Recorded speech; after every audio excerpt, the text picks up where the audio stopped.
நண்பர்களே, நம்ம ஸ்டார் கலாட்டா யூடியூப் சேனலில் நிறைய பேரோட பயோகிராஃபிஸ் எல்லாமே வந்துட்டு பார்த்துட்டு வரோம். அந்த வகையில் இன்றைக்கி நம்ம யாருடைய பயோகிராஃபி பார்க்க போகிறோம் அப்படின்னா, சாலன் ஜோயா அப்படின்னு சொல்லக்கூடிய இவங்களுடைய பயோகிராஃபி தான் நம்ம பார்க்க போகிறோம். எஸ், இவங்க யார் அப்படின்னு சொல்லிட்டு கண்டிப்பாக நம்ம எல்லாருக்கும் தெரிஞ்சிருக்கும்னு நினைக்கிறேன்.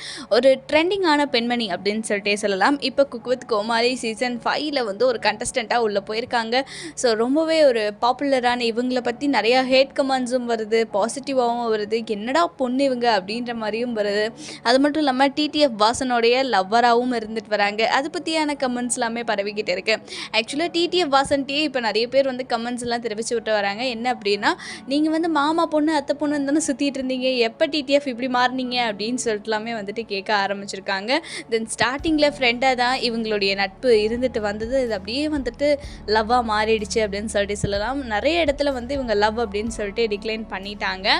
ஸோ அப்படி இருக்கையில் டிடிஎஃப் வாசனுடைய லவராக இருக்கக்கூடிய ஷாலின் ஜோயா பற்றியான ஒரு ஃபுல் அண்ட் ஃபுல் பயோகிராஃபி நம்ம பார்க்கலாம்.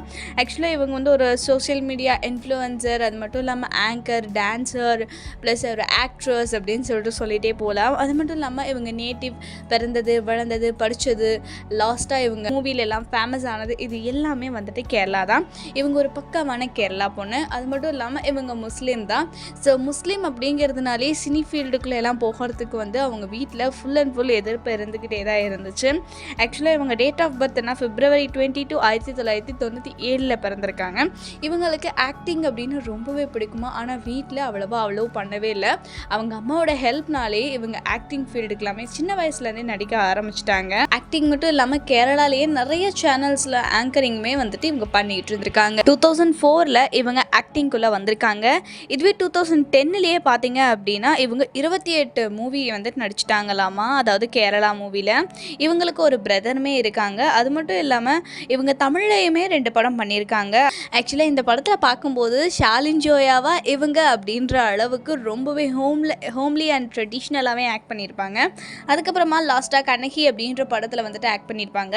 இந்த கண்ணகி அப்படின்ற படத்தில் இவங்களுடைய கேரக்டர் ரொம்பவே ஒரு சர்ச்சையான கேரக்டர் அப்படின்னு சொல்லிட்டு சொல்லலாம். ஆக்சுவலாக இந்த படத்துக்கு எப்படி இவங்க கமிட் ஆனாங்க அப்படின்னு சொல்லிட்டு இவங்களே நிறைய இன்டர்வியூஸில் எல்லாமே வந்துட்டு சொல்லியிருக்காங்க. எஸ், இந்த ஒரு படத்தில் இந்த ஒரு கேரக்டர் இவங்களுக்கு ரொம்பவே பிடிச்சிருந்துச்சு அப்படின்னா, மாடர்னாக இந்த அளவுக்கு ட்ரிங்க் பண்ணி, இந்த அளவுக்கு வந்துட்டு தம் அடிக்கக்கூடிய, இந்த அளவுக்கு மாடலாக இருக்கக்கூடிய ஒரு பொண்ணு வந்துட்டு இப்போயுமே நம்ம ஊர்களெல்லாம் இருக்காங்களா அப்படின்னு சொல்கிற அளவுக்கு இந்த கேரக்டர் இருக்குது. அப்படிங்கிறதுனால என்ன தவிர வேறு யாரையுமே இந்த கேரக்டருக்கு போடவே கூடாது அப்படின்னு சொல்லிட்டு ரொம்பவே ரிக்வஸ்ட் பண்ணி இவங்க நடிச்சிருக்காங்க அப்படின்னு எல்லாமே சொல்லியிருக்காங்க. இவங்க மூவியில் நடித்ததுக்கு அப்புறமா தான் டிடிஎஃப் வாசன் கூட ஃப்ரெண்ட் ஆனாங்க. அதுக்கப்புறம் இது வந்து லவ்வாகவும் வந்திருக்கு. அது மட்டும் இல்லாமல் கேரளாவில் இவங்க ஆக்டிங்க்கு நிறைய அவார்ட்ஸுமே வாங்கியிருக்காங்க. அதுக்கப்புறமா இவங்களுக்கு ஒரு காலுமே வந்திருக்கு. என்ன அப்படின்னா, நீங்கள் வந்து ஒரு குக்கிங் ஷோவில் வந்துட்டு பார்ட்டிசிபேட் பண்ணுறீங்களா அப்படின்னு சொல்லிட்டு இவங்க உடனே நோ சொல்லிட்டாங்களாமா. டிடிஎஃப் வாசனோட உதவி மூலமாக தான் இவங்க வந்து குக்கிங் ஷோக்கு ஓகே அப்படின்னு சொல்லிட்டுலாம் சொன்னாங்களாம். பட் அது கடைசியில் பார்த்தீங்கன்னா சன் டிவி குக்கிங் ஷோ, அதாவது டாப் குக் டூப் குக் அப்படின்னு சொல்லிட்டு இருக்கலாம், அதில் வந்து ஓகே சொல்லிட்டாங்களாம். அதுக்கப்புறம் அதை கேன்சல் பண்ணிட்டு மறுபடியும் விஜய் டிவியில் குக் வித் கோமாளியில் வரதுக்கு ஓகே சொல்லியிருந்தாங்களாமா. ஸோ இப்படி தான் வந்து Sun TV and Vijay TV அப்படின்னு சொல்லி மாற்றி இவங்களை வந்துட்டு பார்த்தீங்க அப்படின்னா குக்கிங் ஷோக்கு இன்வைட் பண்ணியிருக்காங்க. இப்போ வந்து குக் வித் கோமாளியில் ஒரு சூப்பரான குக்கிங்கில் வந்துட்டு பார்த்தீங்க அப்படின்னா இவங்க உள்ளே போயிருக்காங்க. ஸோ பார்ப்போம் இவங்களுடைய காமெடி எப்படியெல்லாம் இருக்குது அப்படின்னு சொல்லிட்டு. இவங்களை பற்றியான ஒரு சூப்பரான சர்ச்சை வந்து இப்போ கொஞ்சம் நல்லா பரவிட்டு இருந்தது. என்ன அப்படின்னா, எப்படி இவங்க வந்து மரியாதையே கொடுக்காம பேசிகிட்டு இருக்காங்க அப்படின்னு சொல்லிட்டு எல்லாம். ஆக்சுவலாக இவங்க தமிழ் லாங்குவேஜ் அவ்வளோவா தெரியாது அப்படின்ற காரணத்தினால எப்படியெல்லாம் எனக்கு பேசுறது அப்படின்னு சொல்லிட்டு தெரியாது.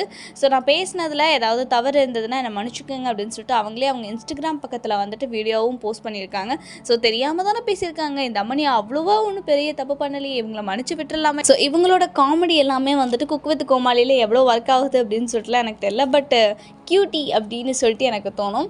ஸோ உங்கள் என்ன மாதிரி எத்தனை பேர் நினைக்கிறீங்களோ மறக்காமல் கமெண்ட் செக்ஷனில் சொல்லுங்கள். இவங்களை உங்களுக்கு எந்த அளவுக்கு பிடிக்குமோ அதையும் மறக்காமல் கமெண்ட் செக்ஷனில் சொல்லிவிட்டு வீடியோ பிடிச்சிருந்துச்சுன்னா லைக் பண்ணுங்கள், ஷேர் பண்ணுங்கள்.